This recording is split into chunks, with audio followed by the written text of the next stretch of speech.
এমপ্লয়ের visa পেয়েছি। আমি আস্তি একাডেমিতে ডিপ্লোমা ইন বিজনেস ম্যানেজমেন্টের উপরে পড়াশোনা করতে যাচ্ছি।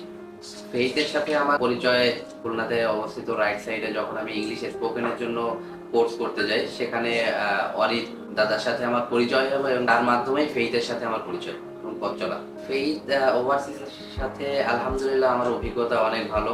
ফেইথের মাধ্যমে খুব অল্প সময়ে আমি আমার ভিসাটা পেয়ে গেছি। ফেইথের সাথে পথ চলাতে সবাই আমাকে অনেক হেল্প করতে, বিশেষ করে খুলনাতে আমার যে কাউন্সিলর হিসেবে যারা ছিল তারা আমাকে সবসময় যত তথ্য ছিল সবকিছু সুন্দরভাবে দিয়েছে। তনু আপুকে অসংখ্য ধন্যবাদ যে তিনি খুব আমার সাথে সবসময় যোগাযোগ করেছেন এই বিষয়গুলো নিয়ে এবং যত আপডেট ছিল সময় টাইম টু টাইম সেটা আমাকে তিনি পৌঁছে দিয়েছেন। ভিসা পাওয়ার পরে আসলে আমি খুব খুশি। সবশেষে ধন্যবাদ জানাচ্ছি ফেইথ ওভারসিজের সকল সদস্যদের, যাদের মাধ্যমে আসলে আমি আমার ভিসাটা হাতে পেয়েছি। এজন্য সকলকে অসংখ্য ধন্যবাদ।